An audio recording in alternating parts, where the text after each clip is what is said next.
Today we're going to look into Ecamm's camera effects settings. I'm going to show you how to make your scenes look absolutely amazing. We're going to use the green screen. I'm even going to show you how to set up a LUT. So let's get to it. If you're always looking for tools, tips, and tricks to help make you a better YouTuber, subscribe to the channel and click that bell so you don't miss any new content. When I discovered Ecamm, I couldn't believe how many really cool features there are. And breaking down each one of these features is going to be something I'm going to do on this channel. And the camera effects features can really take your videos or your live streams to the next level. So today we're going to dig in. I'm going to show you how to set up the green screen, use the pan and zoom, change or modify your picture settings, even apply a LUT, and of course I'm going to talk about what the camera options do. So the first thing we should do is jump right in and get to the green screen. For those of you who are not familiar with green screen, lighting is the most important aspect.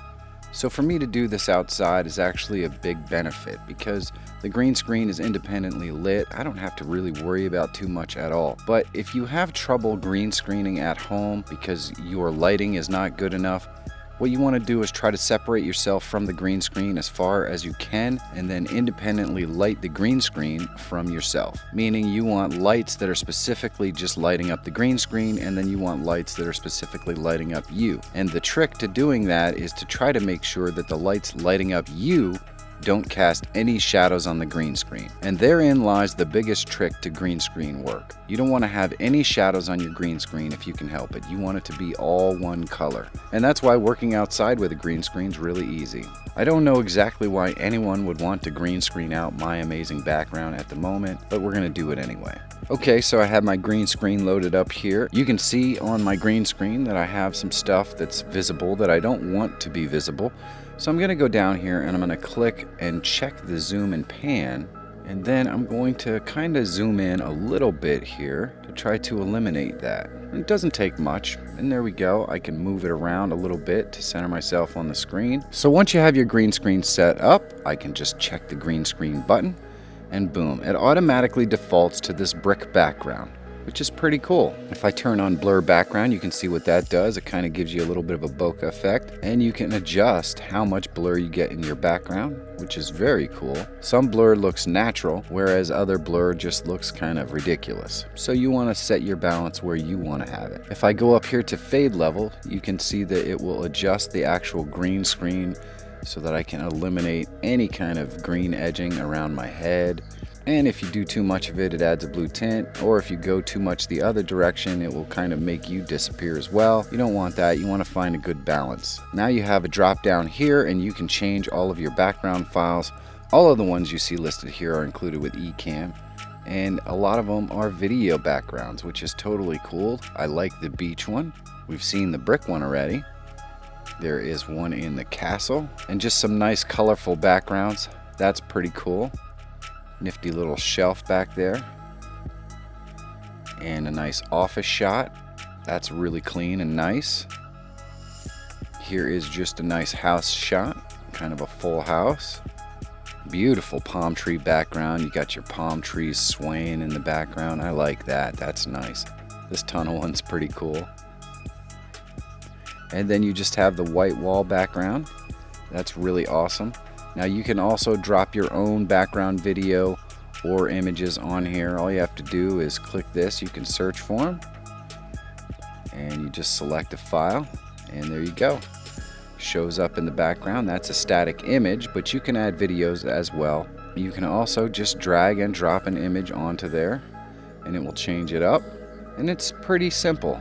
Once you have your background on there, you might want to actually adjust your fade level again just to make sure that you're not blending into the background or it doesn't change something about the way that you look. And that's how the green screen works in Ecamm. The main key, and this is for any green screen work, is green screen lighting. Once you get that down, you're going to be able to use a green screen in any application. But Ecamm's green screen is really simple to use, as you can see here. Next, let's take a look at the zoom and pan. The zoom and pan is really useful. When you check it on, you can slide this little slider to the left, and you can see that that makes your main camera smaller. You can move your main camera around in this window just by clicking on it and dragging it wherever you want. And this is really cool because you can have a video playing behind you or a screen capture of an application that you're going to show how to use or something like that. All you have to do is shrink yourself down, move yourself around to any part of the screen that you want, and then you can have your application running in the background to show that. Then if you slide the slider a little more to the right, you can actually zoom in, and you can move this box around to show where you want your zoom to actually be. The zoom and pan is really simple to use in Ecamm. I absolutely love this feature. Let's scroll down here and we're going to take a look at our picture settings. First, on the top you have brightness, and this is fairly obvious. It will brighten or darken your picture accordingly. It always helps to try to get the right lighting first and then use this for minute adjustments. Next, we can adjust our temperature. When we move it to the left, it goes a little cooler, brings out the blues and stuff in the background. And when we move it to the right, it brings out the warmer colors, the yellows and the oranges and things like that. And this is just to kind of get your white balance set properly. You can also tint. If you go to the left, it'll tint your image to the purple side, and to the right, we'll tint it a little bit to the green side. Saturation, if you go to the left, it will put more gray. It'll take some color out of your picture. And if you go to the right, it will add it in. It kind of adds much more vibrance to the shot, maybe a little over colored. Gamma kind of adjusts your contrast. Lighten up your image a little bit or remove contrast if you go to the left, or if you go to the right, you're adding contrast. If you add a little contrast by going to the right with your gamma, you can go up to the top and add a little brightness to the image as well. And the last piece here is the lookup table or LUT. If you click on that, you can go and find a lookup table. What these do is they add preset color grades to your images. And you want to make sure that you have your color grading already done before you add these lookup tables, because you really don't know what you're going to get until you actually have your colors set properly the way that you want them to look. But once you have your colors set properly, you can add one of these really artistic lookup tables. And what we'll do is we'll just click here. I'm going to go to a location where I have some lookup tables saved, and we're just going to select one. You can see this adds a pink tint to the image. You can adjust the slider as to how much you want that lookup table to affect your final image. We'll go in and select another one. This one adds kind of an orange filter over top of it to make it look like kind of an old grainy image or maybe degraded video. And again, you can use this slider to adjust the levels of how that LUT affects your image. And that's really how simple LUTs are. We'll select another one here. This one seems to add a lot of contrast and a lot of darkness to the image. Lookup tables are a lot of fun. If you have a specific look that you always like for your videos, you can apply the same lookup table right here in Ecamm. Really, really awesome stuff.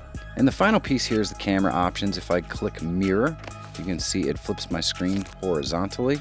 If I click the rotate 180, it flips me upside down. Now I'm hanging from the floor. De-interlace will de-interlace that image, and you can set your default camera. So if this is going to be your default camera, you can set it up so that it selects that for you.